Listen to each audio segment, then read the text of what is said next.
সুন্দর করে জানালা হয়ে যায়, জান্নাতের সাথে জানালার সংযোগ হয়ে যায়।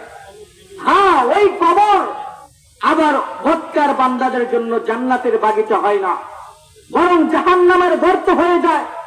ওই কবরের ভিতরে আল্লাহ তাআলার পক্ষ থেকে ফেরেশতা আসে, আসার পর কবরের ভিতরে এমন আযাব দেয় যে বান্দা ওই আযাব সহ্য করার উপযুক্ত না। হায় হায়, সামান্য দুনিয়ার আগুন আমরা সহ্য করতে পারি না, কবরের আগুন কিভাবে সহ্য করব? দুনিয়ার সব বিচ্ছুর কামড় আমরা সহ্য করতে পারি না।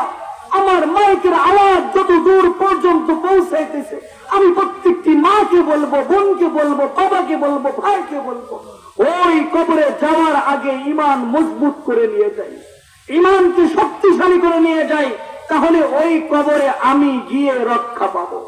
তা না হলে ওই কবর আমাকে ছাড়বে না, ওই কবর আমাকে মাটির সাথে মিশিয়ে দিবে। আল্লাহ তাআলা সূরাতুল ইয়াসিনের মধ্যে বলেছেন, ওয়াদারাবা লানা মাসালা ওয়া নাসিয়া খালকা ক্বালা মান ইয়াহয়িল ইযামা ওয়া হিয়া রামীম। হাড্ডিগুলো চূর্ণ বিচূর্ণ হয়ে যাবে, আর এক পাশের হাড্ডি অন্য পাশের হাড্ডির সাথে লেগে যাবে। বড় ভয়ানক হবে, বড় কঠিন হবে বদকারদের কবরের আযাব। এই জন্য ওই কবরের আযাব থেকে বাঁচতে হবে, ঈমানকে মজবুত করতে হবে, খাঁটি ঈমান তৈরি করতে হবে, যেই রকম ঈমান ছিল সাহাবায়ে কেরামের ঈমান।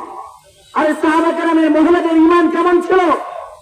এক মহিলা তার দুধের বাচ্চাকে নিয়ে আসছে, আসার পরে বলতেছে, ইয়া রাসূলুল্লাহ, ইয়া হাবিবাল্লাহ, আমি শুনেছি মক্কার মধ্যে, মদিনার মধ্যে ঘোষণা হয়েছে রাসূল করিম সাল্লাল্লাহু আলাইহি সাল্লাম যুদ্ধের জন্য মানুষদের নাম লিখতেছে।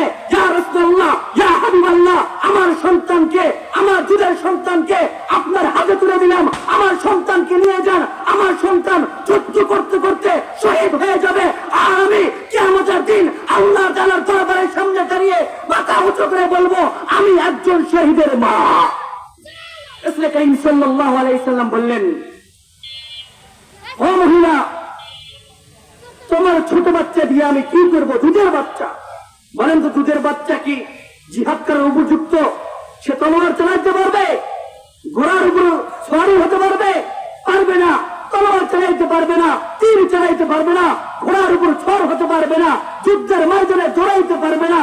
হ্যাঁ, এই কথা যখন রাসূল সাল্লাল্লাহু আলাইহি সাল্লাম মহিলাকে বললেন, মহিলা উচ্চ কণ্ঠে আওয়াজ দিয়ে বললেন, ইয়া রাসূলুল্লাহ, আমি জানি আমার সন্তান তলোয়ার রাখতে পারবে না, ইয়া রাসূলুল্লাহ, আমি জানি আমার সন্তান ঘোড়ার উপর সওয়ার হয়ে যুদ্ধ করতে পারবে না, ইয়া রাসূলুল্লাহ, আমি জানি আমার সন্তান তীর ধনুকের কোনো ব্যবহারই করতে পারবে না, তীর চালাইতে পারবে না। কিন্তু ইয়া রাসূলুল্লাহ, কাফেররা যখন, মুশরিকরা যখন, বেঈমানরা যখন আপনার দিকে তীর নিক্ষেপ করবে, ওই সময় আমার সন্তানকে আপনি ঢাল হিসেবে ব্যবহার করবে।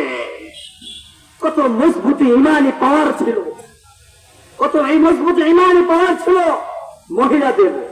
এই জন্য আমার মেসেজ যত দূর পর্যন্ত পৌঁছাইতেছে, আমি প্রত্যেককে বলবো, ঈমানে মজবুতি পাওয়ার নিয়ে আসো। ঈমানে পাওয়ার যদি কারো ভিতরে থাকে, আরে বাচ্চা, যার ভিতরে ঈমানি পাওয়ার আছে, যে হকের পথে চলে, যে কোরআন মেনে চলে, আল্লাহ রাসূল সাল্লাল্লাহু আলাইহি সাল্লামের হাদিস অনুযায়ী চলে, সে কখনো ভয় পেতে পারে না। তার জ্বলন্ত প্রমাণ হলো, একবার ওমর ফারুক রাদিয়াল্লাহু তাআলা আনহু রাসূলকে জিজ্ঞাসা করলেন, ইয়া রাসূলুল্লাহ, ইয়া হাবিবাল্লাহ, আমরা কি হকের পথে আছি? রাসূল করিম সাল্লাল্লাহু আলাইহি সাল্লাম বললেন, হ্যাঁ, তোমরা হকের পথে আছো। রাসূল করিম সাল্লাল্লাহু আলাইহি সাল্লামের এই কথা শোনার পর ওমর ফারুক ডাকতে বললেন, ইয়া রাসূলুল্লাহ, আমরা যদি হকের পক্ষে থাকি তাহলে আমাদের মাথা নিচু হতে পারে না। ওরা বাতিল না, মূর্তি পূজকরা, বিধর্মীরা যদি বাতিলের পক্ষ থেকে বাতিল হয়ে তাদের মাথা উঁচু করতে পারে, আমরা হকের ঝান্ডা নিয়ে কেন আমাদের মাথা উঁচু করতে পারবো না? এই জন্য আমাদের হকের পক্ষে যেহেতু আমরা আছি, আমরা মুসলমান, আমাদেরকে সজাগ থাকতে হবে। যদি কোনদিন ফিলিস্তিনের মুসলমানদেরকে রক্ষা করার জন্য আমাদেরকে কেউ ডাক দেয়, ওই দিন আর ঘরে বসে থাকা যাবে না। 5 আগস্টে যুবকরা দেখিয়ে দিয়েছে যে যুবকদের দ্বারা সব কিছু হয়।